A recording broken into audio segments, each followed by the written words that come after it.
Hello hello students, एक chapter ratio analysis और chapter के बारे में कहूंगा। चैप्टर सुपर से थोड़ा ऊपर है और ये चैप्टर लाइफ टाइम वैलिडिटी का चैप्टर है। Life time validity chapter 12th class में आता है। 12th क्लास की लास्ट सेकंड बुक या थर्ड बुक जो भी आपने पढ़ी हो उसमें। उसके बाद सेकंड ईयर में आता है, फाइनल ईयर में आता है, मास्टर्स में आता है, मतलब आप एमकॉम करें एमबीए करें चैप्टर आएगा। देयर आफ्टर आप गवर्नमेंट जॉब्स के लिए अगर एग्जाम प्रिपेयर करते हैं और वो कॉमर्स की गवर्नमेंट जॉब है, कॉमर्स का सिलेबस उसका, तो रेशियो पक्का आएगा। आप सिविल सर्विसेज की तैयारी करते हैं तो उसके अंदर अगर कॉमर्स आपने सब्जेक्ट सेलेक्ट किया है तो रेशियो पक्का आएगा। अगर आप कोई प्राइवेट जॉब के लिए इंटरव्यू की प्रिपरेशन कर रहे हैं और वो कॉमर्स की रिलेटेड सिलेबस से रिलेटेड की जॉब है तो रेशियो पक्का आएगा। मतलब चैप्टर के में लिख दो साथ निभाना साथी। चैप्टर लाइफ टाइम वैलिडिटी है। तो कुछ बच्चे 12th क्लास में सीख लेते हैं, कुछ सेकंड ईयर में सीख लेते हैं, कुछ फाइनल में सीख लेते हैं और कईयों के बार बार लिखा रहता है वंस मोर पढ़ते रहो इस चैप्टर को, सीखते ही नहीं चैप्टर को। चैप्टर मजेदार है और जिन बच्चों ने मेरे से पहले कभी पढ़ा हुआ है उनके लिए तो सब डिफरेंट ही मजा आने वाला है। उनको सब कुछ पता होता है कि मैं क्या पढ़ाने वाला हूँ, चीजें गो थ्रू हो जाती है, वापस रिवाइज हो जाती है। लेकिन जो फर्स्ट टाइम पढ़ रहे हैं उनके लिए ऑल द बेस्ट। आइए मेरे साथ शुरू करते हैं रेशियो एनालिसिस। तो सबसे पहले एक नया पेज लेते हैं, समय बर्बाद नहीं करेंगे और चैप्टर का नाम डालेंगे रेशियो एनालिसिस।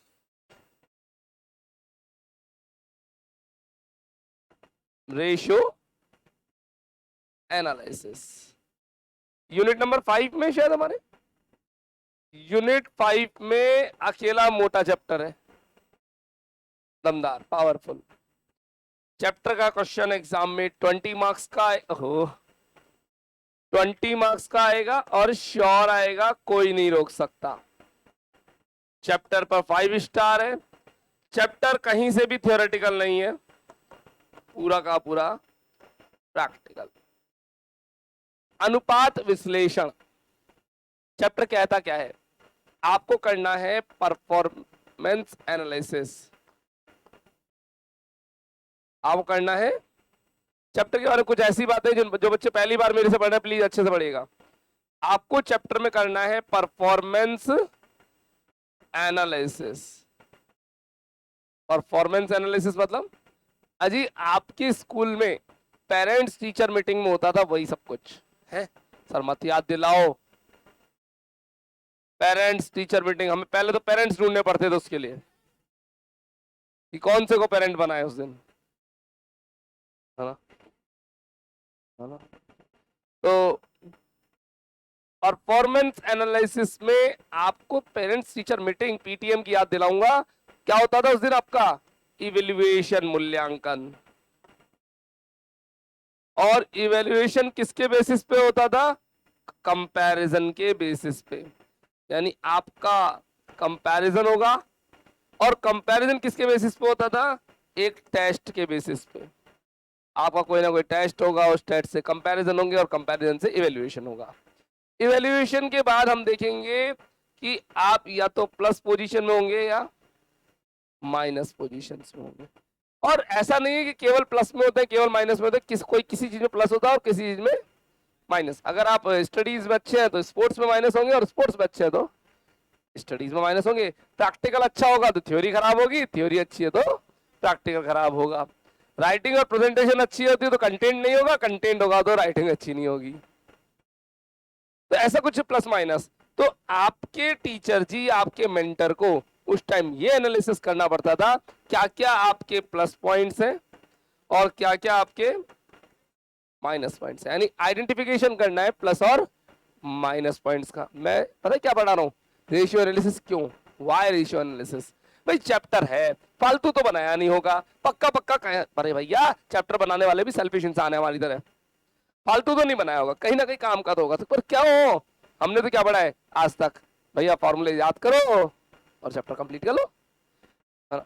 बड़ा ऐसा फॉर्मूला याद करना और चैप्टर के आंसर्स निकालना, नहीं नहीं नहीं नहीं। हमारा टारगेट है चैप्टर को समझना, वाई क्यों बनाया गया चैप्टर, परफॉर्मेंस इवेल्युएशन के लिए, परफॉर्मेंस एनालिसिस के लिए। टेस्ट होगा, कंपैरिजन होंगे, इवेल्युएशन होगा, आपका मूल्यांकन होगा। मूल्यांकन से आपकी अच्छी बातें और बुरी बातें को आइडेंटिफाई किया जाएगा, पहचाना जाएगा, और जिन कारणों से अच्छे रिजल्ट आए हैं उन्हें कंटिन्यू करेंगे, ग्रो करेंगे। सही है ना, कंटिन्यू भी करेंगे और ग्रो भी करेंगे। और जिन कारणों से माइनस रिजल्ट्स आ रहे हैं उनको इलिमिनेट करेंगे, हटा देंगे, रिमूव कर देंगे। सही है ना, और रिमूव करके फिर बनाएंगे नई फ्यूचर प्लानिंग, नई फ्यूचर प्लानिंग।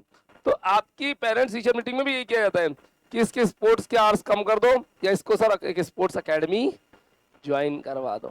पेरेंट्स सजेस्ट करते हैं और उसके अकॉर्डिंग आपके पेरेंट्स फ्यूचर की प्लानिंग करते हैं कि इसका माइंड इस चीज में चलता है, इसको इस चीज में ज्यादा ग्रो करना चाहिए। तो ऐसे कुछ प्लानिंग हो रही है। लेकिन हाँ, ध्यान रखना, जब कंपैरिजन होता है तो दो टाइप का कंपैरिजन होता है, इंट्रा फर्म और इंटर फर्म। इंट्रा फर्म और इंटर फर्म। आपके स्कूल में इंटर स्कूल कॉम्पिटिशन होते थे, उस इंटर स्कूल कॉम्पिटिशन में आपका स्कूल और दूसरे स्कूल को फाइट कराई जाती थी, ये तो था।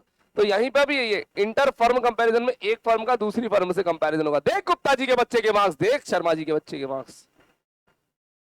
Inter school competition, inter person competition, ऐसे ही इंटर कंपनी अपोलो टायर्स और एमआरएफ टायर्स का कंपैरिजन होगा रेशियो एनालिसिस में, एक तरीका।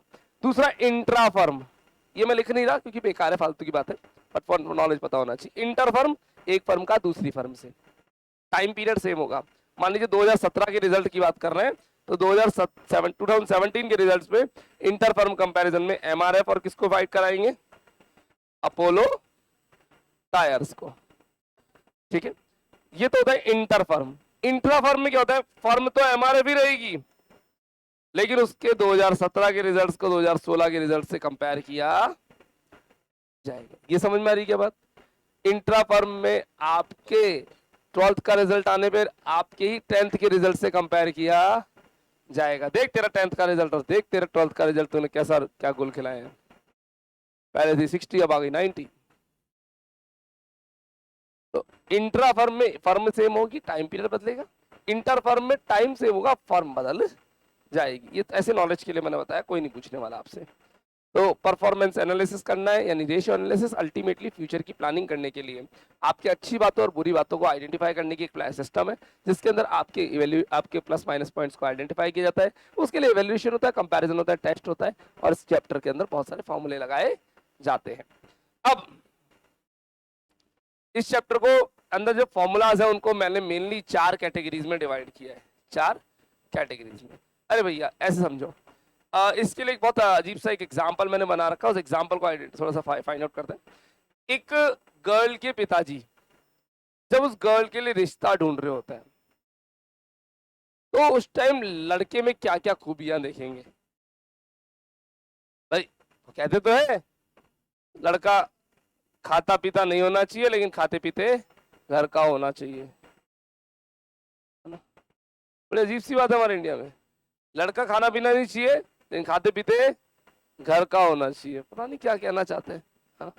तो वो खूबियां क्या क्या देखते हैं, बिल्कुल मैं एग्जैक्टली वही उसी से हमारी कंपैरिजन कराऊंगा। भाई देखो सिंपल सी बात है, एक पर्सन अपनी मेहनत की गाड़ी कमाई, अपनी मेहनत की गाड़ी कमाई को इन्वेस्ट करेगा कहीं, तो वहां से रिटर्न भी तो मिलना चाहिए। सही बात है ना। तो ये तो रेशियो एनालिसिस में, मेरे पास बहुत सारे पैसा पड़ा हुआ है, उस पैसे को मैं किसी कंपनी में लगाना चाहता हूँ, कौन सी कंपनी में लगाऊंगा जो मेरे को अच्छे रिटर्न्स देगी, मेरे शेयर की वैल्यू दिन दूनी रात चौगनी बढ़ाएगी। यही तो होगा।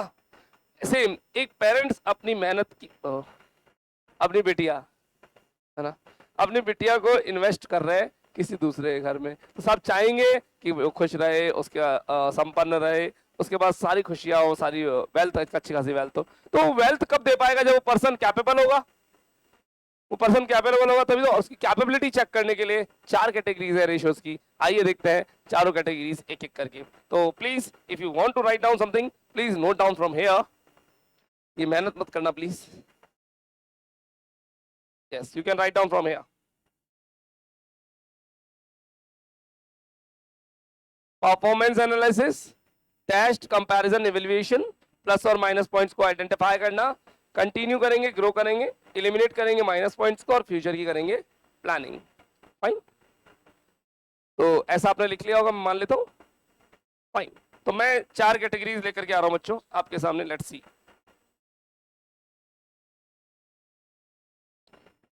कैटेगरी ए, कैटेगरी को 1 2 3 4 नहीं लिखेंगे, ABCD लिखेंगे प्लीज, है ना।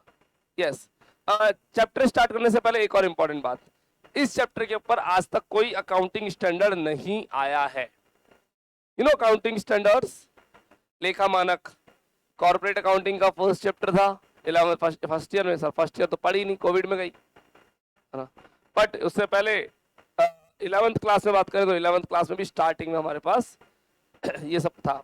अकाउंटिंग स्टैंडर्ड से एक चैप्टर अलग से, अकाउंटिंग के कुछ रूल्स, रेशियो एनालिसिस के ऊपर आज तक कोई अकाउंटिंग स्टैंडर्ड नहीं बन पाया है। कोई अकाउंटिंग स्टैंडर्ड नहीं है। क्यों नहीं बन पाया? हर आदमी का इवैल्यूएशन करने का तरीका अलग होता है। अब आपके पापा जी की बात करें, मान लो अब एक पर्सन की बात करें, इनके पापा जी बिजनेस करते हैं और बिजनेस शानदार चलता है, सोच ऊंची सोच है, बड़ी सोच है, तो इनके पापा जी कहेंगे बेटा तेरे को बिजनेस ही करना है, कुछ और नहीं करना। फीमेल होते हुए बिजनेस ही करना है तेरे को, तो बिजनेसमैन ही बनना है, एंटरप्रेन्योर बनना है। इनके बाबा जी का बिजनेस बहुत ज्यादा अच्छा नहीं चलता, तो बाबा जी कहते हैं नहीं बिजनेस में हमने बहुत पापड़ बेल लिए, तेरे को बिजनेस नहीं कराऊंगा। सोच सोच का फर्क बता रहा हूं मैं आपको। एक की थॉट, तेरे को बिजनेस ही करना है, क्या रखा है नौकरी करने में, अपन तनख्वाह बांटने वाले हैं, तनख्वाह लेने वाले नहीं है, एटीट्यूड। और इनके पेरेंट्स कहते हैं नहीं बच्चा हमने बहुत ज्यादा मेहनत कर ली, हमने जो देखा है तो बिजनेस में दुख पापड़ बेले, बिजनेस में कोई भरोसा नहीं है, उतार चढ़ाव है, फलाना है, ठिकाना है। और इनके पापा जी मना करके नहीं तेरे को जॉब बिजनेस नहीं करना, बिजनेस हमने कर लिया वही बहुत है। अलग अलग सोच, एक ही बिजनेसमैन है, तो हर पर्सन की सोच अलग अलग होती होगी, नहीं होती होगी, पेरेंट्स की सोच, है ना।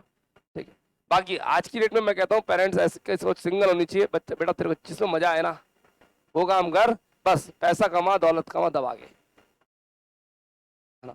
और भाई आपके पास ऐसा एटीट्यूड होना चाहिए कि अर्निंग एटीट्यूड हो, आपको वेल्थ कमानी है, गुडविल कमानी है और पैसा कमाना है। गुडविल पैसा दोनों चीजें अनलिमिटेड होनी चाहिए। पेरेंट्स की सोच तो ये होनी चाहिए। बाकी वो पेरेंट्स भैया तेरे को गवर्नमेंट जॉब में जाना है, तेरे को प्राइवेट जॉब में, तेरे को यही कंपनी पानी है, तेरे को MBA करना है, काहे को धक्का देना बच्चे को। इतने सारी फील्ड्स है, अगर इनको फोटोग्राफी करने का शौक है तो करने दो ना। अब फोटोग्राफी बहुत हो रही है पुराने जमाने वाली की कुछ पैसा नहीं है, कितना पैसा है फोटोग्राफी में। इनको कंटेंट राइटिंग आता है, कंटेंट राइटिंग कितना बड़ा पैसा है। जो आप दिन भर में एक आदमी मेहनत करके 400 500 700 800 रुपए कमाता है, शाम को एक कैफे में गिटार बजा करके 4,000 रुपए आसानी से लाता है। और कितनी देर बजाना है? 8 से 10। होना चाहिए हुनर। आर्ट के पैसे हैं या नहीं? पब्लिक की जेब में खूब पैसा भरा हुआ है, आपकी जेब, आपकी औकात होनी चाहिए पैसे निकलवाने की। सिंपल सी बात। तो मैं तो सिंपल सा कहता हूँ कि रेशियो एनालिसिस पढ़ने से पहले इसके ऊपर कोई अकाउंटिंग स्टैंडर्ड नहीं है। टॉपिक पर वापस, हाँ, अकाउंटिंग स्टैंडर्ड नहीं है। और अकाउंटिंग स्टैंडर्ड नहीं है क्यों नहीं है? क्योंकि हर पर्सन का इवैल्यूएशन करने का तरीका अलग होता है। इन्होंने रेशियो बनाया अलग, इन्होंने बनाया अलग, इन्होंने बनाया अलग, किसकी बनाए और किसको बनाए, रूल्स स्टैंडर्ड किसको बनाए, नहीं बना सकते। तो रेशियो एनालिसिस में इशू आएगा। क्या इशू आएगा? एक बुक कुछ फॉर्मूला कहेगी, दूसरी बुक कुछ फॉर्मूला कहेगी, है ना।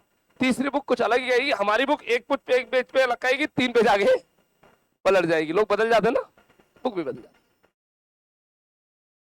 बुक भी बदल जाती है ना। अब बदलना भी चाहिए समय के हिसाब से, सिचुएशन के हिसाब से, है ना। नहीं बदलो तो कहते हो तुम पहले के जैसे ही हो, कुछ चेंज ही नहीं आया तुम्हारे अंदर। बदल जाओ तो तुम बदल गए हो। तो बुक में भाई ये सर ये तो वही फॉर्मूले जो हमने पहले पढ़े थे, बदल दिए। बुक में फॉर्मूले हर थोड़ी दूर पे बदल सकते हैं। मैं आपको वो फॉर्मूला पढ़ाऊंगा जो राजस्थान यूनिवर्सिटी को चाहिए, प्लीज, है ना। तो मैं जो फॉर्मूला लिखूंगा वही लिखना है आपको, है ना। बुक पे दिमाग ज्यादा नहीं लगाना, मार्क्स मैं लाऊंगा और आंसर भी मैं ही लाऊंगा, tension not. One thing. Second एक इशू और आता है इस चैप्टर के साथ कि इस चैप्टर में सिनोनिम्स बहुत ज्यादा है, पर्यायवाची। मैंने पढ़ाया करंट रेशो, सबसे पहला फॉर्मूला CA/CL, सारे बच्चे जानते हैं। मैंने पढ़ाया करंट रेशो, करंट रेशो पढ़ रहे हैं, एग्जाम में आ गया वर्किंग कैपिटल रेशो, हम आउट ऑफ सिलेबस, बाकी उसी का सिनोनिम था। तो ऐसे यहाँ पे सिनोनिम्स बहुत ज्यादा है पर्यायवाची। मैं सारे पर्यायवाची आपको फॉर्मूला में ही पढ़ाऊंगा। 90% टीचर्स क्या करते हैं, एक नेम लिखवा दिया, एक सिनोनिम बताया नहीं, और फिर बाद में जब क्वेश्चन आ रहा है हाँ ये उसी का नाम था, पहले बता देते, कॉन्फिडेंस आ जाता। आइए सारे सिनोनिम एक साथ लेंगे और फॉर्मूला वो लिखेंगे जो राजस्थान यूनिवर्सिटी को अपनी आंसर शीट में चाहिए। Beware, let's see. ABCD लिखेगा 1 2 3 4 नहीं, short term solvency ratios, short term solvency ratios, दूसरा नाम इसी का स्लैश करके लिख सकते हैं आप, लिक्विडिटी रेशियोज, अल्पकालीन शोधन क्षमता अनुपात,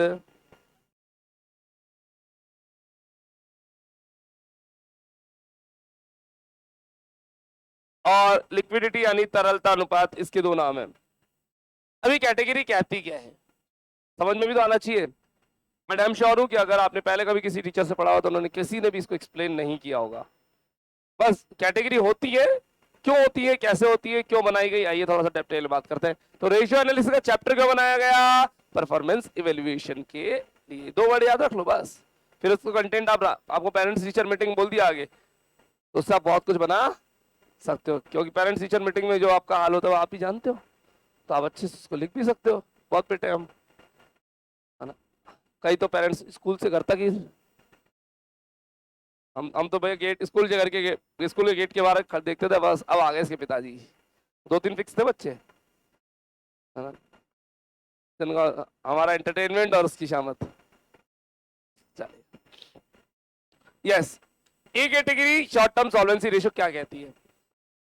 आप इंसॉल्वेंट शब्द का मतलब जानते हैं, इंसॉल्वेंसी मींस बैंकरप्ट हो जाना, ब्लैंक हो जाना, हैंड्स रेज कर देना, आई एम कंगाल ना हो, ये तो होता है, सब कुछ बिक गया आप कुछ नहीं।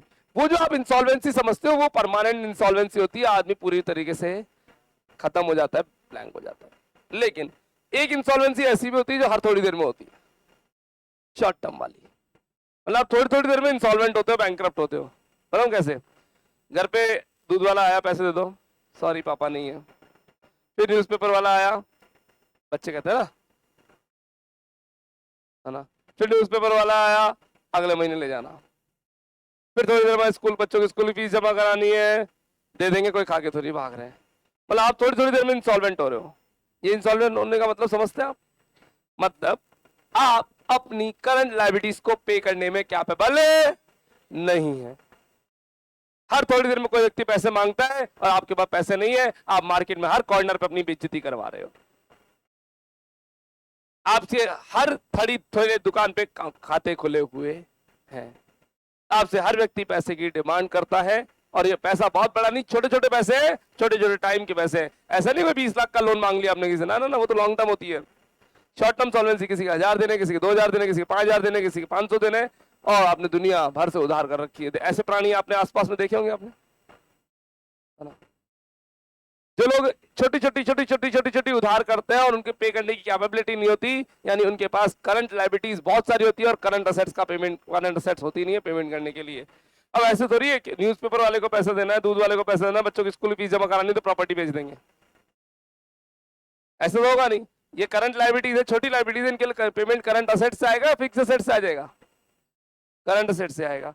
तो व्हाट आई एम सेइंग, कहीं आप थोड़ी थोड़ी देर में बेइज्जती तो नहीं कराते, अपने छोटे छोटे पेमेंट्स का पेमेंट करने में कहीं डिले तो नहीं करते हो, हर व्यक्ति आपसे कहीं पैसे तो नहीं मांगता, हर जगह आपका अकाउंट तो नहीं खुला हुआ। ये चीज चेक करने के लिए है शॉर्ट टर्म सॉल्वेंसी रेशियो। आप अपनी लिक्विडिटी मेंटेन करते हो या नहीं करते हो, आपकी जेब में पैसा नहीं है, बैंक बैलेंस है, बंगला है, गाड़ी है, पैसा होना चाहिए, क्योंकि अगर आपको चाय पीनी है तो 10 रुपए चाहिए होंगे, ना कि आपकी गाड़ी के टायर बिकेंगे।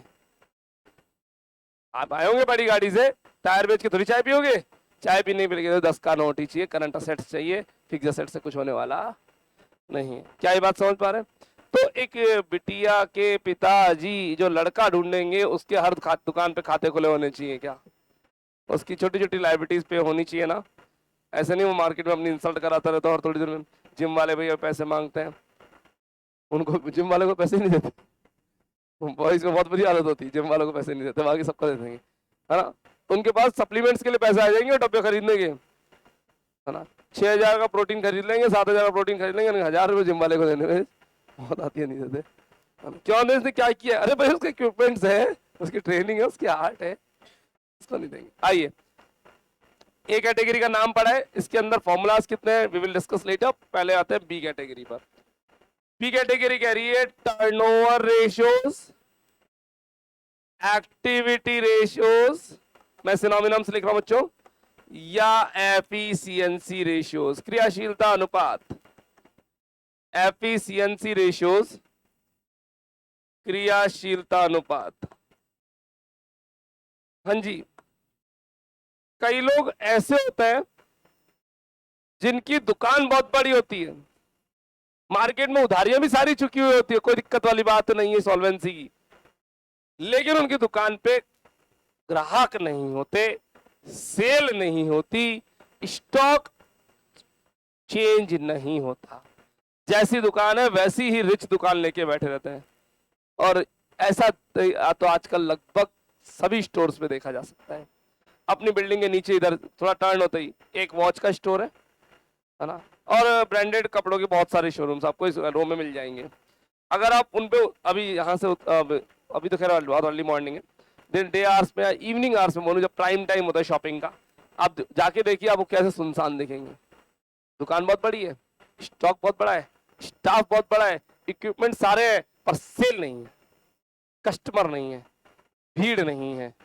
भीड़ होनी चाहिए, कस्टमर आने चाहिए, माल रोटेट होता रहना चाहिए। अगर आप में ये कैपेबिलिटी है तो आप कभी भूखे नहीं मरेंगे। आपके पास अर्निंग कैपेबिलिटी होगी, मतलब ऐसा नहीं हो कि दिन में दो ही ग्राहक आए, दुकान पे भीड़ लगी हुई होनी। आप बताओ, दुकान समेटी हुई अच्छी होती है या फैली हुई? फैली हुई दुकान अच्छी होती है, लोगों को लगता है इनका काम चल रहा है। कई बार हमारे यहाँ पर काउंसलिंग आती है, नए स्टूडेंट्स आते हैं और दिन में 2:30-3 बजे बाद आते हैं, बोले सर बैच वैच नहीं चल रहे कि आपके यहाँ तो बच्चे ही नहीं है। मैंने कहा आओ सुबह, पता है हम पाँव रखने की जगह ना मिले तुम्हें। तो अलग अलग टाइम का हमारा इश्यू है, क्योंकि मॉर्निंग में हमारे पास गैदरिंग रहती है, इवनिंग में हमारे पास गैदरिंग नहीं रहती है। ठीक है, तो वो भीड़ लगी होने से लगता है इनके यहाँ काम हो रहा है। बहुत सारे लोग तो हाँ ब्लाइंड जाते हैं जहाँ भीड़ लगी होती है वहां पर, और भीड़ लगी होती है यानी वहाँ पे सेल भी हो रही है, और सेल हो रही है तो ऑब्वियसली कस्टमर आ रहा है, और कस्टमर तभी आता है जब उसको रिटर्न्स अच्छे मिलते हैं, बेनिफिट्स मिलता है तभी। तो सीधी बात, आपकी दुकान पे टर्नओवर आना चाहिए, एक्टिविटी होनी चाहिए, एफिशिएंसी लगनी चाहिए। ऐसे नहीं हर व्यक्ति अपनी एफिशिएंसी लेके बैठा हो। मेरे पास 8 जनों का स्टाफ और सब बैठे हैं, अजीब मजा तब है जब सबके पास 2-2 कस्टमर हो और एक साथ डबल कस्टमर हैंडल करने पड़ रहे हो। दुकान पूरी फैली हुई है, समेटने का टाइम ना मिले, होती है ऐसी दुकानें। सामान हर थोड़ी देर में रोटेट होना चाहिए। वो बिग बाजार ज्यादा अच्छा नहीं था जहां 7 दिन में सामान रोटेट होता है, वो डीमार्ट अच्छा है जहां 1 दिन में 3 बार सामान रोटेट हो जाता है। आपने डीमार्ट में देखा होगा, आप खरीदते रहते और वो लगाते रहते हैं। बिग बाजार में कभी नहीं दिखेगा आपको आप खरीदो और वो लगाए, नेवा, बहुत कम, बहुत मुश्किल से। बिग बाजार के तो अब ताले लग गए, कहानी खत्म हो गई, कहानी खत्म हो गई। रिलायंस कैसे जैसे जी रहा है अब तो, खैर अब तो बड़े लेवल पे आ गया, सबको बंद कर दिया। अब 2 मार्केट में 2 ही बचे हैं, डीमार्ट और रिलायंस, आगे सब खत्म हो गया। तो टर्नओवर रेशियो क्या कहता है, आपकी दुकान पे रोटेशन होना चाहिए, भीड़ लगी होनी चाहिए, सामान बिकना चाहिए, कुछ स्टॉक आना और जाना चाहिए, उधार बार बार दो, जल्दी जल्दी दो, उधार बार दो, पैसा लो, दो पैसा लो, दो पैसा लो, जल्दी जल्दी चलना चाहिए। ये नहीं एक बार उधार देके बैठ गए पैसा ही नहीं आ रहा।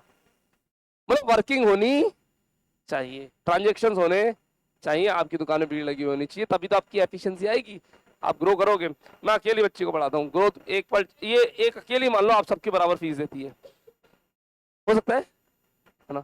और तो मैंने इनको अकेली को पढ़ाने फायदा है, आप सबको पढ़ाने फायदा है, अकेले को पढ़ाने बिल्कुल फायदा नहीं है। भाई गुडविल कैसे बढ़ेगी, गुडविल अकेली बढ़ाएगी आप सब बढ़ाओगे, गुडविल आप सब बढ़ाओगे, रिजल्ट अकेली देगी आप सब दोगे। इस अकेले को कितना ही पढ़ा लूं, रिजल्ट इसका बुरा ही आएगा, आप सबके पढ़ाने में ज्यादा अच्छा आएगा, क्योंकि सबको पढ़ाने में भी एफिशिएंसी लगाऊंगा, एक बात। दूसरी बात, आपकी जो क्वेरीज होंगी वो इनके लिए बेनिफिशियल होंगी। मैं इन अकेले को उतना ज्यादा आउटपुट नहीं दूंगा जितना आप सबके लिए आउटपुट दूंगा। इन्होंने कोई क्वेरी पूछ ली, मैं उसके लिए रिजल्ट उसको मैं बोर्ड पे लेकर आया हूँ, इन सबके लिए फायदेमंद होगी। ये अकेले होंगी, क्वेरीज आएंगी ही नहीं। अभी आपको मैं मेरे हिसाब से चलाता हूँ, मैं आप लोगों का कैप्टन हूँ। बाद में अगर सिंगल स्टूडेंट हो, सिंगल स्टूडेंट टीचर को अपने हिसाब से चलाता है। होम ट्यूशन उसका एग्जाम्पल, होम ट्यूशन आप टीचर को नचाते हो, ट्यूशन में टीचर आपको नचाता है, और रियल में नाचना आपको, आप टीचर को काहे नचाओ। टॉपिक पर आएंगे प्लीज। सी, तो फर्स्ट कैटेगरी क्या कहती है, हर दुकान पे आपका खाता खुला हुआ नहीं होना चाहिए, पे करते रहो करंट लायबिलिटीज को फटाफट। सेकंड कैटेगरी कहती है आपके यहाँ वर्किंग होनी चाहिए। सी कैटेगरी कैपिटल स्ट्रक्चर या लीवरेज रेशियोज, मैं सिनोनिम से साथ साथ लिखता जा रहा हूं। कैपिटल स्ट्रक्चर भी बोलते हैं इसको, और दूसरा नाम इसका लेवरेज रेशियोज। पूंजी संरचना या उत्तोलक अनुपात, पूंजी संरचना या उत्तोलक अनुपात। हिंदी मीडियम हिंदी इंग्लिश दोनों लिखेगा, इंग्लिश मीडियम ओनली इंग्लिश। पूंजी संरचना या उत्तोलक अनुपात। सर ये क्या रेशियोज है? एक ऐसा रेशियो जो कि आपके कैपिटल स्ट्रक्चर को डिफाइन करता है और ये बताता है कि आप कितने कर्ज के बोझ में दबे हुए हैं। ये भी चेक करना पड़ेगा नहीं पड़ेगा? चेक करना पड़ेगा। एक कंपनी के पास जितनी फंडिंग दिख रही है उस फंडिंग में से खुद की कितनी फंडिंग है और उधार ली हुई कितनी फंडिंग है। कई बार कई कंपनी दिखती बहुत बड़ी है लेकिन उनके पीछे उतना ही बड़ा डेप्ट भी होता है, तो कंपनी खोखली कंपनी हो गई। कल को अगर बिकने पे आ जाए तो खुद का क्या बचेगा? चने। बाकी पनीर तो बाहर का उधार से लाया हुआ था। सर क्या बोले जा रहे हो आप? अगर खाने की थाली लग्जरी है, उस लग्जरी में पनीर तो उधार के पैसे का है और खुद के तो चने हैं साहब, सस्ती वाली चीज। तो फिर आपकी कंपनी खोखली कंपनी होगी जिसके ऊपर केवल कवर चढ़ाया गया है सुंदर सा, अंदर की असेट्स आपकी नहीं है, सब उधार ली हुई है। क्या आपकी कंपनी में स्ट्रेंथ होगी? नहीं। एनी टाइम बाहर वाले ने पैसा मांग लिया, अपना पैसा निकाल लिया, आप धड़ाम नीचे गिरोगे। अभी करंट की बात करें, शेयर मार्केट बूम पकड़ रहा है और उसमें एक शेयर अडानी जम मार रहा था खूब दमादम। अभी हम कल परसों बैठे थे तो मेरा एक फ्रेंड है जो कि स्टॉक मार्केट का एनालिस्ट है और वो बोलता है भैया अडानी पे बिल्कुल गेम मत खेलना, एकदम से कभी भी ये बबल है बहुत बुरा फटेगा ये बुलबुला। एक पिंच लगने की देर है, भयंकर लोन्स, हैवी लोन्स, डेप्ट डिस्क्लोज ही नहीं, इतने बड़े बड़े लोन्स हैं। मतलब स्ट्रेट फॉरवर्ड मना कर रहे हैं, बोला अडानी कभी फट सकता है और अडानी फटेगा तो जाने कितनों को बर्बाद लेकर के डूबेगा। बड़ी सबसे बड़ी कंपनियों में एक, इंडिया की टॉप मोस्ट कंपनीज में आती है ना। तो उनका कैपिटल स्ट्रक्चर स्ट्रांग है नहीं है, यानी कैपिटल स्ट्रक्चर में आपको चेक करना है अगर आपने बिजनेस में कैपिटल लगाई है तो कितना पैसा घर का है और कितना पैसा आउटसाइडर्स का है, बाहर वालों का है। बाहर वालों का पैसा होना चाहिए, कोई दिक्कत नहीं है, एक लिमिट तक हो तो ठीक, लेकिन मेजोरिटी आपके पैसे की होनी चाहिए। और इन जनरल कहते हैं कि आपका पैसा 2 रुपए है तो बाहर का पैसा आप 1 रुपया रख सकते हो, कोई दिक्कत वाली बात नहीं है। 3 रुपीज में 1 rupee you can take from outside and 2 rupees आपका ओन होना चाहिए ताकि आपकी चले, डिसीजन मेकिंग आपकी हो, लोग आपकी सुने ना। तो करेंगे इसके बारे में डिटेल में बात। अभी तक हम बात कर रहे हैं अगर एक पेरेंट्स अपनी बिटिया का सिस्टम सेट करना चाहते हैं तो सामने वाली पार्टी में चेक करेंगे उसके खाते हर दुकान पे खुले ना हो, मार्केट में उधारियां नहीं कर रखी हो, उसकी दुकान पर जिस दुकान पर लड़का काम करता है, जो उसका बिजनेस है, जो उसके वर्किंग है, उसमें उसकी एफिशिएंसी दिखनी चाहिए। अगर जॉब करता है तो जॉब पर जाके देखेंगे उसकी वहां वैल्यू क्या है। मालूम पड़ा इस कंपनी में काम करता है, पोस्ट बता दी हायर और रियल में निकला लोअर, तो उसकी वर्किंग एफिशिएंसी भी चेक करी जाएगी। अगर दुकान बता रहे हैं खुद की शॉप है तो शॉप पे कितने कौवे उड़ते हैं और कितने कस्टमर आते हैं। कौवे उड़ना मीन्स कस्टमर का नहीं आना, ब्लैंक बैठे रहते हैं सुबह से शाम तक और दुकान में भीड़ लगी रहती है तो फिर आएगा मजा साहब। मुझे कई बार कई लोग कहते हैं क्या पढ़ाते हो, मैंने ग्रेजुएशन, मैंने कॉमर्स। पहला मेरा रिप्लाई होता है कॉमर्स। कॉमर्स में क्या कर, सामने वाला ज्यादा स्मार्ट होता है, सेकंड क्वेश्चन पूछ लेता है ना। मैं पहले क्यों बताऊं अपने बिजनेस के बारे में क्या करता हूँ, मुझे कौन सा तुम पैसे देने वाले हो? बोले कॉमर्स। मैंने बोले कॉमर्स में क्या? मैंने कहा एकेडमिक। ऐसे रिप्लाई देता हूँ, पूछे नहीं दूसरा क्वेश्चन। बोले एकेडमिक में स्कूल्स, मैंने कहा नहीं यूनिवर्सिटी। कॉलेज भी नहीं बोलता मैं, यूनिवर्सिटी। यूनिवर्सिटी में क्या? मैंने कहा पूरा कॉमर्स। बोले यूजी पीजी दोनों? मैंने कहा यस यूजी पीजी दोनों। अच्छा तो बड़े बच्चे पढ़ाते हो आप? मैंने ऑब्वियसली। बोले तो कि बीकॉम में भी कोई ट्यूशन लेता है क्या? मैंने आओ हवेली पे। बोले बीकॉम में भी कोई ट्यूशन लेता है क्या? मैंने कहा आओ हवेली पे, तुम्हें इंतजार नहीं कराया तो वेटिंग में डाल दूंगा आधा घंटा, अगली बार आएंगे तो। स्टाफ मेरे से मीटिंग कराएगा नहीं, मेरा फोन करेंगे कह दूंगा क्लास चल रही, बोल दो खत्म। तो सामने वाले को अपनी वैल्यू तो अपन नहीं बताएंगे ना, अपना टर्नओवर दिखा करके, अपनी एक्टिविटी दिखाकर, अपनी एफिशिएंसी दिखाकर। अभी मैं बात करूँ 7 ईयर सॉल्व पेपर है, 8 ईयर हो गया, 20 साल 8 ईयर आ रहे हैं, तो 8 ईयर सॉल्व पेपर का लॉट लॉट आया हमारे यहाँ पे बहुत सारा। तो यश भैया बोलते हैं इनको समेट कर, तो मन का नहीं फैले पड़े रहने। बोलो क्यों, नए स्टूडेंट आएंगे, मन का फैले रहेंगे तो दिखेगा कि इनका काम होता है। सही बात है ना, अगर फैले पड़े तो दिखेगा इनका काम होता है। अगर उनको दिखेंगे कि यार 300 बुकें पड़ी हुई है, इसका मतलब बुक बिक रही है, बच्चे ले रहे हैं और पढ़ने वाले भी है इतने, तभी तो इतना माल पड़ा हुआ है। और समटा हुआ मिलेगा तो बोले इनका काम ही है। तो पहले रहने, पूरे दिन फैलाए रखी चला करके। अरे सर मेरे बोले क्यों सर, क्यों फैला रखी है, आप क्या बातें करते हो? मगर नहीं, मंडे नए बच्चे आएंगे, पहले रहने दो। एक नई साइकोलॉजी होती है ना। चलिए, तो अच्छा, पिताजी चेक करेंगे बिटिया के लिए जहाँ शादी कर रहे हैं वो घर कहीं खोखला तो नहीं है। बहुत सारे लोग शादी के टाइम में बहुत कुछ आडंबर दिखाते हैं, फेक चीजें। 3 गाड़ियां मालूम पड़ा तीनों बॉस की थी। बहुत बार होता है ऐसा, 3 गाड़ियां उनके घर में, और लड़की सब खुश होती रहती है। वो एंगेजमेंट से लेकर शादी की पीरियड तक हमारे घर में 3 गाड़ियां हैं, मेरे घर में, आने वाले घर में। वहां जाते मालूम पड़ता तीनों बॉस की थी। तो कैपिटल स्ट्रक्चर साहब खुद का वीक है ना। T point last, profitability ratios, profitability ratios that is लाभदायकता अनुपात, लाभदायकता अनुपात आपके बिजनेस में प्रॉफिटेबिलिटी मेंटेन होनी चाहिए। 1 मिनट, कई बिजनेस ऐसे होते हैं भाई साहब, ध्यान सुनना, उनकी शॉर्ट टर्म सॉल्वेंसी शानदार होती है, मार्केट में कोई पैसे उनसे नहीं डिमांड करता, सबके पैसे पेमेंट कर रखे हैं, कोई दुकानों पे उधारियां नहीं। टर्नओवर शानदार है, दुकान पे कस्टमर भी बहुत शानदार आता है। मैं अपना ही एग्जांपल दे रहा हूँ, ये मेरा एग्जांपल है, दोबारा सुनना। मार्केट में कोई मेरे से पैसे नहीं मांगता, एक बंदा भी नहीं है जो मेरे से पैसे डिमांड कर ले कि साहब आपकी उधारी है। हम सबका पेमेंट फटाफट क्लियर करके रखते हैं। सेकंड, टर्नओवर, दुकान पे भीड़ भी लगी रहती है हमारे, कोई दिक्कत नहीं, अच्छी खासी एफिशिएंसी और वर्किंग हम करते हैं। कैपिटल स्ट्रक्चर लिवरेज भी हमारा अच्छा है, मार्केट में बड़े लोन या अडेप्ट भी हमारे लिए नहीं है। ये बात कर रहा है छोटे लोन, ये कह रहा है बड़े लोन। फर्स्ट कर रहा है छोटे लोन, थर्ड कर रहा है बड़े लोन। बड़े लोन भी हमारे नहीं है, सारी कैपिटल लगभग खुद की लगी हुई है, जुत्ती भी लगा रखी है बिजनेस में। ये फोर्थ हमारा वीक है, प्रॉफिटेबिलिटी नहीं बचती हमारे यहाँ, ये हमारा माइनस पॉइंट है। दुकान में भीड़ होने के बावजूद लोन नहीं है भाई, मार्केट में छोटी उधारियां भी नहीं है, लेकिन प्रॉफिटेबिलिटी नहीं है हमारे इंस्टीट्यूट में, ये माइनस पॉइंट है। अगर मैं रेशियो में कहूं तो क्यों नहीं है सर प्रॉफिटेबिलिटी? जितनी कैपिटल लगा रखी है, अगर उस कैपिटल को मार्केट में लगाऊं तो मिलने वाला ब्याज आपसे होने वाली इनकम से बहुत ज्यादा आएगा। सर क्या बोल रहे हो? जितनी कैपिटल यहाँ लगा रखी है, अब मार्केट में उसको मैं ब्याज पे उठा दूं तो जो ब्याज आएगा, इंटरेस्ट आएगा, वो आप सबसे होने वाली इनकम से ज्यादा आएगा। तो फिर प्रॉफिटेबिलिटी वीक है मेरी, मुझे प्रॉफिटेबिलिटी ज्यादा निकालनी चाहिए। सर आप एक्सपेंसेस ज्यादा करते होंगे, यस एक्सपेंसेस बहुत ज्यादा करते हैं। आपसे जो पैसा लिया उसका एक वेरी बिग पार्ट मैं आप ही लोगों पे खर्च कर देता हूं, जो बच रहा है वो बहुत टिनी एरिया बच रहा है, बहुत छोटा एरिया बच रहा है। तो प्रॉफिटेबिलिटी हमारी उतनी स्ट्रांग नहीं है जो होनी चाहिए। तो हम यहाँ वीक है, हम इस पे वर्कआउट कर रहे हैं अभी अपने इंस्टीट्यूट में कि कैसे भी करके अपनी प्रॉफिटेबिलिटी को मेंटेन करें। लेकिन इसको मेंटेन करना इतना आसान नहीं है, क्योंकि मार्केट में कंपटीशन का जमाना है,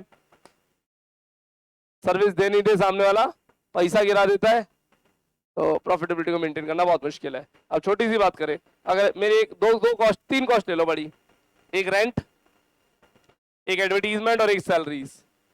अगर कम करना चाहूं तो किसको कम कर सकता हूं मैं? रेंट, सैलरीज और एडवर्टीजमेंट, किसको कम करूं बताओ? आपका अगर तीनों में से किसी को कम करना हो तो से लाउडली एडवर्टीजमेंट को कम कर दें, सैलरीज को कम कर दें, रेंट को कम कर दें। देखिए रेंट कम करना पॉसिबल नहीं होता। रेंट कम करने का एक ही तरीका है, मैं लोकेशन चेंज करूं अपनी, और लोकेशन सब प्राइम है मेरी, सेंटर का सेंटर, सेंटर का सेंटर। हम किसी गली में नहीं है, हम किसी रेजिडेंशियल बिल्डिंग में नहीं है, हम किसी खोपचे में नहीं पढ़ाते। हाँ, बहुत सारे इंस्टीट्यूट बिल्कुल बिल्कुल गलियों के अंदर, छोटी सी पतली सिटियों से ऊपर जाना पड़ेगा, और एक छोटा सा कमरा निकलेगा, उसमें एक ट्यूबलाइट जल रही होगी, देखिए होंगे आपने, है ना? तो हम ऐसा नहीं करते, है ना? या टीचर जी को एसी चलाने में जोर आता है, मैं कहता हूँ एसी बंद ही नहीं होगा, आज तो तुमने बंद कर रखा है। अर्ली मॉर्निंग इसलिए। चलिए, तो एक चीज वो है ना। दूसरी चीज मैं कह रहा हूं कि क्या बोल रहे थे, भूल गए। हाँ, एक्सपेंडिचर कम करने की बात। तो अगर आप कह रहे हैं रेंट कम कर लो, दैट्स नॉट पॉसिबल। ये तो डे बाय डे बढ़ता ही है, कम कभी नहीं होता, इम्पॉसिबल है इसको तो कम करना। अब बात करते हैं सैलरीज कम कर दे, है ना। तो या हम एडवर्टीजमेंट कम कर दें। एडवर्टीजमेंट भी कम करना नामुमकिन है, नामुमकिन है। एडवर्टीजमेंट पे जितना पैसा खर्च होता है वो नामुमकिन है कम करना, क्योंकि अगर वो कम कर दूंगा तो मार्केट में कॉम्पिटिटर्स बहुत ज़्यादा है, वो वैसे ही अपने एडवर्टीजमेंट्स को दबा देते हैं, है ना।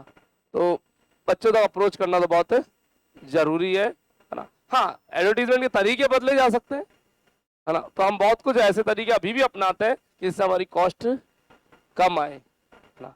और वैसे मेरे को मार्केटिंग एक्सपर्ट के नाम से जाना जाता है। सोसाइटी में जितने भी बिजनेस हाउसेज हैं, मेरे कलीग्स जो हैं, कुछ रेस्टोरेंट्स वाले, कुछ इंस्टीट्यूट्स वाले, कुछ फोटोकॉपी वाले, वो मेरे से आइडियाज डिमांड करते हैं, सर ये आप कैसे कर लेते हो। इवन अभी 4-5 दिन पहले जिस जो लैंडलॉर्ड है इस एरिया के, उनके बेटे का फोन आया, उनका बहुत बड़ा बिजनेस है। बोले सर आपका एडवर्टीजमेंट की सिस्टम समझाओ मेरे को, करते कैसे हो आप इस लेवल का एडवर्टीजमेंट, क्या इतना पैसा तो आप खर्च करते नहीं होंगे जितना मेरे को समझ में आ रहा है, मेरी कॉस्टिंग तो इतनी बढ़ी जा रही है, आप उतने पैसे तो खर्च करने वाले हो नहीं, सिस्टम समझाओ। तो मैं कुछ तरीके लगाता हूँ ऐसे कि एडवर्टीजमेंट की कॉस्ट कम आए, बट फिर भी एडवर्टीजमेंट की कॉस्ट को बचाना बहुत मुश्किल है, पर हाँ थोड़ा बहुत हम बचा लेते हैं, पर अल्टीमेटली फिर खर्च हो ही जाता है, क्योंकि एडवर्टीजमेंट एक कुआं नहीं है, खाई है। जितना खर्च करो उतना कम, और रोज नए ऑफर आते हैं, सर हमको ऐड कर दो, हमको ऐड दे दीजिए। तो ऐड का हम सिस्टम बना के रखते हैं, इस महीने से इस महीने तक इतना बजट करना है, उस पर रोकने की कोशिश करता है, बड़ी मुश्किल से रोक पाता है। सैलरीज की बात करें तो अगर सैलरीज जहां देनी कम करी वहीं पर आपकी सर्विसेज लूज हो जाएंगी, सर्विसेज लूज है। अभी मेरे को बहुत सारी सर्विसेज में लूप होल दिखता है, यार ये सर्विस बच्चों को मिलनी चाहिए थी, नहीं मिल रही, तो सर्विसेज लूज होने पर उल्टा नेगेटिव इम्पैक्ट पड़ता है, और स्टाफ चाहिए ही चाहिए मुझे, तो मेरे को कहीं दिख नहीं रहा। हाँ, कहीं ना कहीं कुछ ना कुछ जुगाड़ लगाएंगे, ये पैसे बचा पाए। प्रॉफिटेबिलिटी रेशियो तो हमारा अच्छा करेंगे, हम लोग कोशिश करेंगे, नहीं तो ज़्यादा टाइम तक जिंदा रहना बहुत मुश्किल होता है, नहीं तो। चलिए शुरुआत करते हैं A category short term solvency ratios से। आइए हेडिंग डालिएगा, short term solvency ratio, liquidity ratio या तरलता अनुपात। इस कैटेगरी के अंदर 3 फॉर्मूला है, A1, A2 और A3। इस कैटेगरी में 3 फॉर्मूले, A1, A2 और A3। A1 current ratio, working capital ratio, current ratio या working capital ratio, Hindi medium चालू अनुपात या कार्यशील पूंजी अनुपात लिखेंगे, चालू अनुपात या कार्यशील पूंजी अनुपात। Current ratio formula CA upon CL, short form not allowed in examinations है, short form not allowed in examination. Sir current assets में क्या आता है, करंट लायबिलिटीज में क्या होता है, वेट थोड़ी देर बाद बताएंगे। Formula number A2, A category में 3 फॉर्मूला है, A1, A2 और A3। A1 करंट रेशियो या वर्किंग कैपिटल रेशियो के नाम से जाना जाता है, A2 quick ratio, liquid ratio या acid test ratio, quick ratio, liquid ratio या acid test ratio.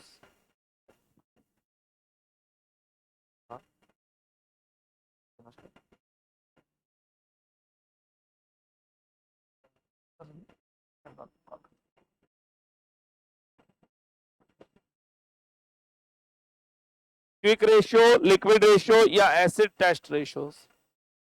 Short forms please.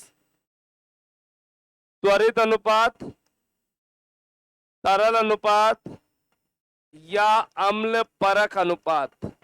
Typical Hindi please. त्वरित अनुपात, तरल अनुपात या अम्ल परख अनुपात। क्विक रेशियो, लिक्विड रेशियो या एसिड टेस्ट रेशियो की अगर हम बात करें तो एक बार थोड़ा सा ध्यान देना, ए कैटेगरी का नाम लिक्विडिटी था, तरलता, और यह है A2 लिक्विड यानी तरल, दोनों में डिफरेंस है हल्का सा, है ना। फॉर्मूला क्विक रेशियो का, quick assets upon current liabilities, quick assets upon current liabilities, quick assets upon current liabilities. Third one formula A3 12th standard में नहीं आता है स्कूल्स में, और यूनिवर्सिटी लेवल पे या कॉलेज लेवल पे आना शुरू होता है, और that is absolute liquid ratio, absolute liquid ratio, absolute liquid ratio, शुद्ध तरल अनुपात, शुद्ध तरल अनुपात, absolute liquid ratio. Formula absolute liquid assets, absolute liquid assets upon quick liabilities, not current liabilities, it's quick liabilities. Current liability क्या होती है, quick liability क्या होती है, करंट असेट्स क्या होती है, क्विक असेट्स क्या होती है, वी विल डिस्कस। पर पहले एक बार फॉर्मूला लिख लीजिए। आइए ए कैटेगरी के तीनों फॉर्मूलाज बोर्ड पर डांस कर रहे हैं, चेक कर लेते हैं एक बार। तीनों फॉर्मूलाज में शुरू के दो फॉर्मूलाज पर अगर आप स्टार रेटिंग करें तो प्लीज ट्रिपल स्टार। एग्जामिनर की फेवरेट चॉइस, आपकी भी होगी कोई ना कोई फेवरेट चॉइस जिसको आप बार बार मिलना पसंद करते हैं। एग्जामिनर भी इस फॉर्मूला से बार बार मिलना पसंद करता है, तो एग्जामिनर की फेवरेट चॉइस है। और कई लोग ऐसे भी होते हैं जिनसे आप दूरी बनाए रखते हैं, ये रहे, है ना, कीप डिस्टेंस लिख दो इस पे। आइए, करंट रेशियो और क्विक रेशियो की समानता, सिमिलरिटी, दोनों के डिनोमिनेटर में क्या है बच्चों, करंट लायबिलिटीज, और न्यूमरेटर में क्या है, ऊपर बात करें तो जो हो तुम ही हो, जो हो तुम ही हो। करंट रेशियो में करंट असेट्स, क्विक रेशियो में quick assets, absolute liquid ratio में एब्सोल्यूट लिक्विड असेट्स। ऊपर तो जो हो तुम ही हो, नीचे करंट लायबिलिटी, इसमें चेंज हो गया क्विक लायबिलिटीज। आइए, क्या होती है करंट असेट्स, क्या होती है क्विक असेट्स, क्या होती है क्विक लायबिलिटीज, उनके बारे में डिटेल से पढ़ते हैं। तो फॉर्मूलाज ओवर हो गए हैं, फॉर्मूलाज का एक्सप्लेनेशन समझाना शुरू करते हैं। आइए प्लीज, आइए प्लीज, कर दो शुरू। सबसे पहले हम लिख रहे हैं करंट असेट्स की एक लिस्ट। बच्चों, करंट असेट्स ओवरऑल 8 होती हैं, कितनी होती हैं, 8 करंट असेट्स। अगर आपसे पूछा जाए तो आप 4 या 5 करंट असेट्स आप बता दोगे, पर 8 बताने में दिक्कत होती है, पेन होता है थोड़ा सा। आइए देते हैं पेन, क्योंकि पेन के आगे होगा गेन है, कैश, जिसको कैश इन हैंड बोलते हैं आप लोग। थोड़ा फास्ट पढ़ेंगे यहाँ पे। आइल कैश एट बैंक, इन्वेंट्री यानी आपका प्यारा stock,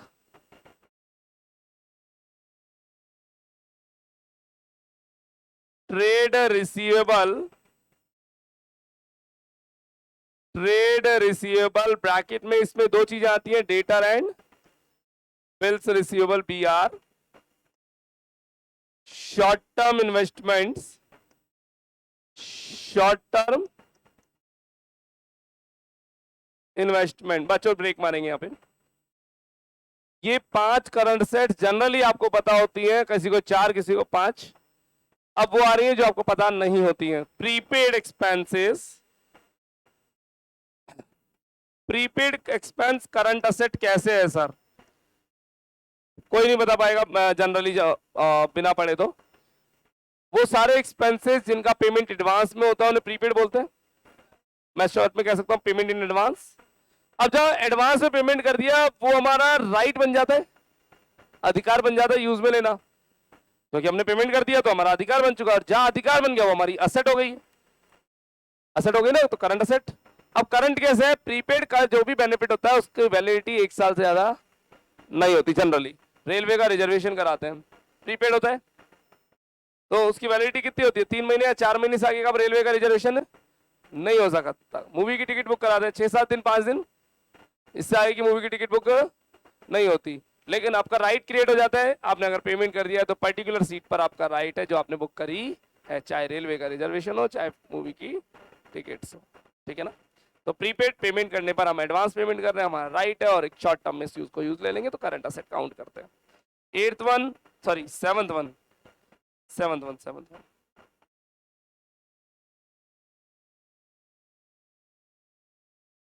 seventh one, accrued income. Accrued income जिन्हें समझ में नहीं आता लिख सकते हैं earn but not receive, earn but not receive, मेहनत कर ली लेकिन पैसा प्राप्त नहीं हुआ, असेट बन जाती है हमारी। अरे भैया हमने स्कूल में पढ़ाया, स्कूल में 1 महीना पढ़ाने के बाद हमारा मन खराब हो गया, हम नहीं पढ़ा रहे, अब 1 महीने की तनख्वाह ड्यू है, स्कूल वालों के आगे गिड़गिड़ाओगे, हक से मांगोगे, हक से मांगेंगे, करंट असेट है हमारी, है ना। आइए, and 8th one last, marketable securities. Marketable securities मैं शॉर्ट में और आसान लैंग्वेज में बोल सकता हूं, आपकी जेब में पड़ा हुआ एटीएम और पेटीएम। एटीएम यानी प्लास्टिक मनी, पेटीएम यानी डिजिटल मनी। प्लास्टिक मनी और डिजिटल मनी क्या आपकी असेट है? नहीं है तो मेरे को दे दो, मेरा नंबर आपको पता है, आराम से दे सकते हो। हाँ नहीं है तो मेरे को दे दो। असेट है क्या? यस, मार्केटेबल सिक्योरिटीज हमारी असेट है। ये 8 करंट असेट पता होनी चाहिए, याद नहीं करनी। याद याद क्या करने थे? वो ट्रिपल स्टार वाले 2 फॉर्मूलाज, बस बस बस। अगर बात करंट लायबिलिटीज की करें तो ये भी 8 होती है, मैं फास्ट लिखूंगा। Trade payable,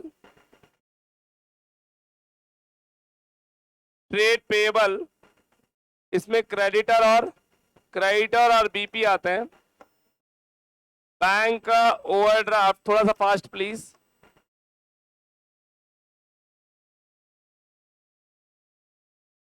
short term loan, short term loan, outstanding expenses, outstanding expenses, मैं बताऊंगा please. Advance income, provision for bad and doubtful debts, bad debt भी लिख सकते हैं। Provision for tax, and last but not least propose dividend. 8 current asset, 8 current liabilities, 8 current asset, 8 current liabilities, most important.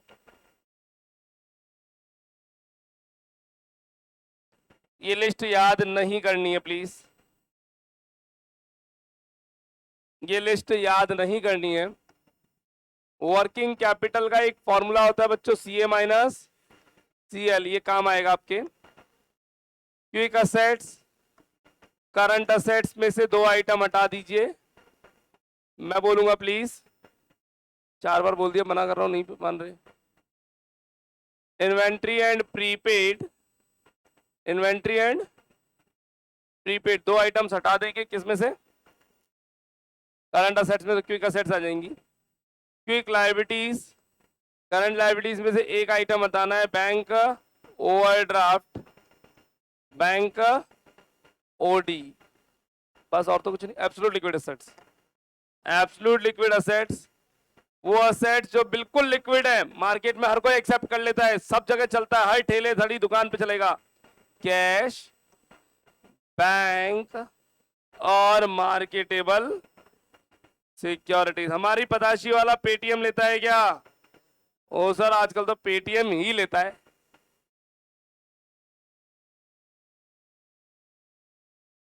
इन तीनों चारों में अगर मैं learn करने की बात बोलूं, क्विक असेट्स और वर्किंग कैपिटल पर स्टार लगाएं।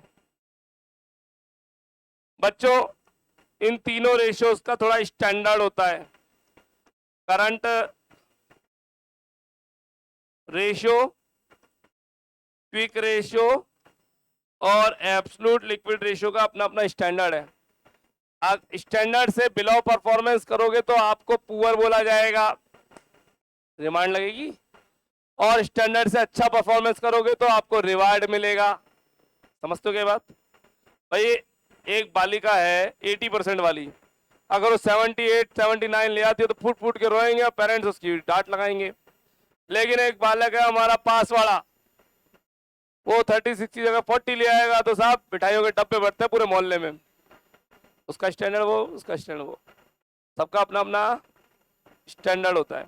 तो इन तीनों के भी स्टैंडर्ड है 2 1 और आधा, 2 1 और आधा। याद कर पाएंगे 2 1 आधा? रियल में इट्स 2:1, 1:1 एंड 1/2:1। ये स्टैंडर्ड लिख लीजिए, काम आता है।